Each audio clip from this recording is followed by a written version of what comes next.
तो ये हेलो दोस्तों, ये कॉलेज के प्यार की कहानी। मधु नाम की एक लड़की थी जो बीए ग्रेजुएशन में पहले सेमेस्टर में एडमिशन लिया।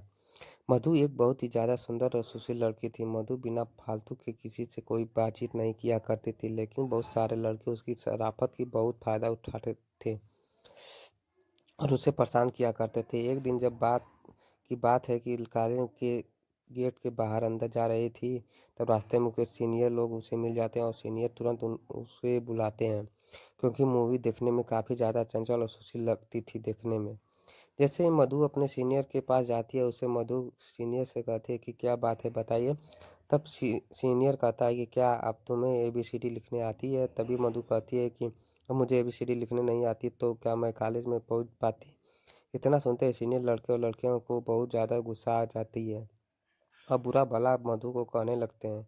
तभी मधु के क्लास का उसी समस्या का एक एक लड़का मधु पर नज़र पड़ती है, जिसे वह लड़का देखता है कि उसका नाम रमेश था। रमेश ने देखा कि उसकी क्लासमेट मधु को सीनियर लोग मिलकर छेड़छाड़ और उसकी रैगिंग कर रहे हैं। यह देखकर रमेश को रहा नहीं गया, वह सीनियर के पास जाता है और कहता है कि आप लोग लोग कर जो कर रहे हैं वो बहुत गलत है। किसी भी लड़की को इस तरह परेशान करना बहुत ही गलत बात है।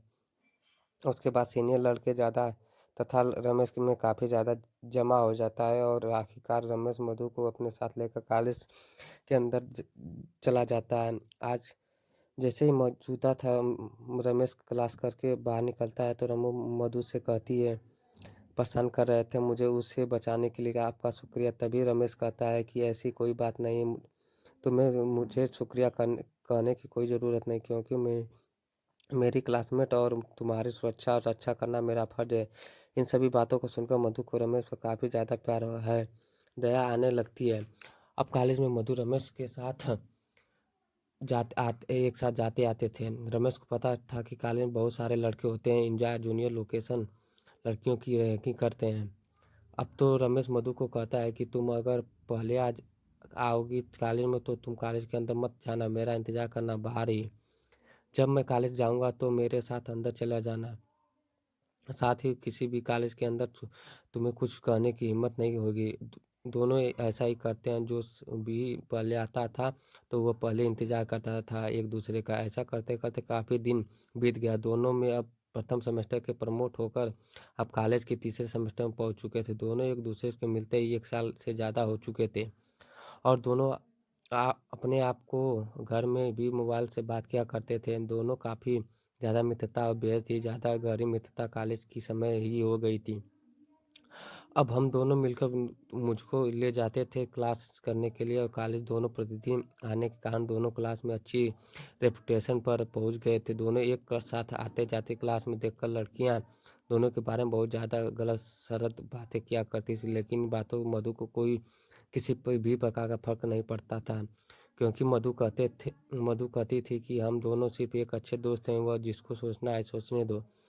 हम लोग कॉलेज में साथ आते हैं जाते हैं और साथ रहते हैं, ऐसा ही रहेगा। दुनिया वाले कुछ भी सोचे मुझे फर्क नहीं पड़ता। 3 साल पुरानी वाली थी, अंतिम सेमेस्टर की पढ़ाई कर रहे थे। बधाई देने के बाद, परीक्षा देने के बाद सभी लोगों की छुट्टी होने वाली थी, लेकिन मधु को इस बात की चिंता होने लगी कि बिना रमेश की दोस्ती के कारण वह एक कदम चलना भी दूर बात कॉलेज आना जाना भी नहीं चाहते थे। आशीष मिश्रा का आखिरी एग्जाम हो रहा था। तभी मधु रमेश से कहती है कि मुझे तुम्हारे बिना रहने की आदत नहीं है। हम कहाँ से, कॉलेज तो बंद हो जाएगा, अब तो कोई क्लास करने भी नहीं आएगा। मुझे आपकी आदत लग गई है, तुम्हारे बिना नहीं रह सकती। उसके पास कहती है मेरा हाल बिल्कुल बदल गया। पिछले 3 सालों से एक साथ रहने के साथ आ जाते हैं, क्लास में एक साथ पढ़ाई करते हैं, साथ ही हम लोग कॉलेज में बाहर रहते हैं, एक साथ दूसरे फ़ोन पर बात करते हैं। ऐसे में कॉलेज की ख़त्म होने के बाद आप हम दोनों एक दूसरे से मिलने की तरह आने जाने ख्वाब तो टूट ही गया था। इस बात की चिंता दोनों बहुत ज़्यादा परेशान थे और सोच रहे थे कि हमें किस प्रकार के एक दूसरे के साथ फिर मिलने की और घूमने के लिए आएंगे। लिखित परीक्षा अंतिम चल रहा था, तभी परीक्षा देते समय शाम हो चुके थे। मधु और राकेश में शाम समय जाते वक्त कोई ज़्यादा खास बातचीत नहीं हुई थी, क्योंकि मधु कॉलेज के लेने के लिए उसके पापा आ गए थे। जैसे ही वह गोरे से पैसा लेकर निकले, पापा के साथ मोटरसाइकिल पर बैठकर अपने घर चला गया। घर जाते ही मधु को काफ़ी ज़्यादा अफ़सोस आया कि वह पुराने सबसे अच्छे मित्र के कुछ भी नहीं कर सक पाए। फिर मधु घर वालों को इधर-उधर जाने का इंतज़ार करती रही। जैसे ही घर वाले जाते हैं, मधु ने अपने कमरे में जाती है और राकेश को फ़ोन करती है। जैसे फ़ोन करती है तो एक ही रिंग में राकेश फ़ोन उठा कर कहता है, मुझे पता था कि तुम फ़ोन ज़रूर करोगी।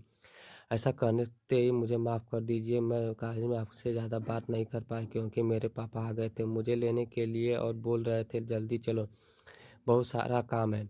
उसके बाद मैं कहती हूँ कि मुझे आपके बिना बिल्कुल भी मन नहीं लग रहा है।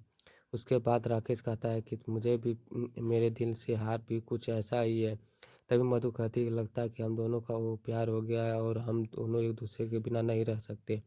जैसे-जैसे समय बीतता जाता है वसीम दोनों की दूरियाँ मजबूरियाँ बन गई थी। दोनों बिना कॉलेज के एक दूसरे से मिल नहीं पा रहे थे। अब दोनों सो व्हाट्सएप पे कॉलिंग का तथा ऑडियो कॉल करके ज़्यादा बातचीत करते थे। एक समय ऐसा है कि दोनों 24 घंटे बात किया करते थे क्योंकि उनके बिना 1 मिनट भी नहीं रह सकते थे। उसके बाद एक दिन मरोगे कि जी, हम लोग इसी तरह फ़ोन ही बात करते थे। अभी मधु कहती है कि मेरे घरवाले ने शादी के लिए लड़की देख रहे हैं। आगे मधु कहती है कि कुछ भी हो जाए मैं तुमसे ही शादी करूँगा, नहीं तो किसी से नहीं।